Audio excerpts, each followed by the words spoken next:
കഴിഞ്ഞ ദിവസം അമേരിക്കയിൽ വെടിയേറ്റ് കൊല്ലപ്പെട്ട ചാർലി കിർക്ക് എന്ന് പറയുന്ന ഒരു റിപ്പബ്ലിക്കൻ പാർട്ടിയുടെ തീവ്ര ചിന്താഗതിയുള്ള ഒരാൾ. അയാളെ പറ്റി പറയുന്നത് വെച്ചാൽ വരും കാലങ്ങളിൽ ഒരുപക്ഷെ അമേരിക്കൻ്റെ പ്രസിഡന്റ് പോലെ ആയേക്കാം എന്ന് പറയുന്ന അത്രയും ഇൻഫ്ലുവൻസ് യങ് കമ്മ്യൂണിറ്റി പറയുന്നില്ല, റിപ്പബ്ലിക്കൻ തീവ്ര വലതുപക്ഷ ചിന്ത ആശയം കൊണ്ടുകിടക്കുന്ന ആളുകൾക്കിടയിൽ ഇൻഫ്ലുവൻസ് ചെയ്യുന്ന വ്യക്തി. സോഷ്യൽ മീഡിയ ഭയങ്കര ആക്റ്റീവാണ്. ക്യാമ്പസുകളിലൊക്കെ പോയിട്ട് പിള്ളേരെ ഇങ്ങനെ ഈ തീവ്ര വലതുപക്ഷ ആശയത്തിലേക്ക് കൊണ്ടുവരാൻ വേണ്ടി ഈ സ്പീച്ചൊക്കെ നടത്തുന്ന ഒരാളാണ്. അയാൾ വെടിയേറ്റ് കൊല്ലപ്പെട്ടു. കൊല്ലപ്പെട്ട ഉടനെ തന്നെ നമ്മളെ മാധ്യമങ്ങളിൽ, അന്താരാഷ്ട്ര മാധ്യമങ്ങളിൽ തന്നെ അങ്ങനെ അതൊരു തീവ്രവാദാക്രമണമെന്നൊന്നും പറഞ്ഞില്ല, അതൊരു പൊളിറ്റിക്കൽ മർഡർ എന്നാണ് അമേരിക്ക അതിനെ വിശേഷിപ്പിച്ചത്. നമ്മുടെ കേരളത്തിൽ ഈ വാർത്ത സ്പ്രെഡ് ചെയ്യുന്ന സമയത്ത് കമന്റ് ബോക്സിൽ മുഴുവൻ ഇതൊരു ജിഹാദി ഏതാണ് എന്ന വിധത്തിൽ സംഘികൾ പ്രസംഗികൾ പതിപോലെ ഫേക്ക് ഐ ഡി രംഗത്ത് വന്നു. ഫുൾ അത്തരത്തിലുള്ള കമന്റുകൾ.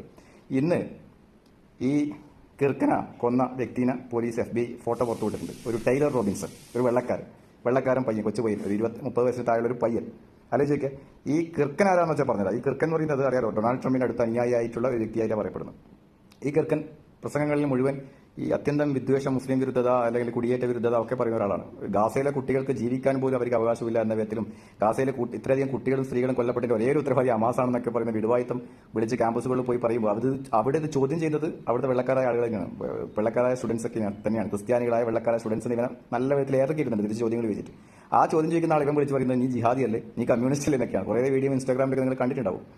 അപ്പോൾ ഈ ചങ്ങായിന സംഘികളും ക്രിസംഖികളും ഭയങ്കര ബുക്കി നടക്കുന്ന ഒരേ ഒരു കാരണത്തിൽ ഇവർ ഈ ചങ്ങായി കൊണ്ടുനടക്കുന്ന അത്യന്ത ഹീനമായ മുസ്ലിം വിരുദ്ധമാണ്. എന്നാൽ ഈ കിർക്കനെ പറ്റി ഒന്നും കൂടി ഇത് പഠിച്ചു കഴിഞ്ഞാൽ ഈ കിർക്കന്റെ ആ ഒരു വട്ട് അവിടെ നിൽക്കുന്നില്ല. ഇന്ത്യക്കാരെ മുഴുവൻ പുറത്താക്കണം എന്ന് പറയുന്ന ഒരു വ്യക്തിയാണ് ഈ കിർക്കൻ. എന്ന് വെച്ചാൽ ഇന്ത്യയിലെ പ്രവീൺ തൊഗാഡിയ അമേരിക്കയിൽ എത്തിയിട്ട് ഒരു ക്രിസ്ത്യൻ പ്രവീൺ തൊഗാഡിയ എങ്ങനെ ഉണ്ടാവും, അതുപോലെയുള്ള ഒരു വട്ടനാണ് ഈ ചങ്ങായി മരണപ്പെട്ടതെന്ന് ഞാൻ പറയുന്നില്ല, എലിമിനേറ്റ് ചെയ്ത വ്യക്തിന്റെ പേര് ആരാണ്? Taylor Robinson. ജിഹാദി ഒന്നുമല്ല, മുസ്ലിമും അല്ല, പക്ക അമേരിക്കക്കാരനായ വെള്ളക്കാരൻ.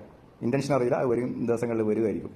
അപ്പോൾ ഇന്ത്യക്കാരെ അമേരിക്കയിൽ നിന്ന് പുറത്താക്കണം എന്ന് പറയുന്നത് ഇന്ത്യക്കാരുടെ വെറും വളരുന്ന വൃത്തികേടുണ്ടാക്കുന്ന ഇന്ത്യക്കാരുടെ വല്ലാത്ത വിധത്തിൽ ബുദ്ധിമുട്ടുകൾ അമേരിക്കാർ ഉണ്ടാക്കുന്ന പറയുന്ന ഒരു മനുഷ്യനാണ് ഇന്ത്യയിലെ സംഖ്യകളും ക്രിസംഖ്യകളും കൂടി കൈയടിച്ച് പിന്തുണക്കുന്ന ഒരേ ഒരു കാരണം എന്താണെന്ന് അറിയോ? അവൻ ഈ പറയുന്ന കിർക്കൻ മുസ്ലിങ്ങൾക്കെതിരെ പറയുന്നു, ഫലസ്തീനിൽ കൊല്ലപ്പെടുന്ന കുട്ടികൾ കൊല്ലപ്പെടാൻ അർഹരായ കുട്ടികളാണ് എന്ന് പറയുന്ന ഒരൊറ്റ കാരണം കൊണ്ടാണ്. ആലോചിക്കുക.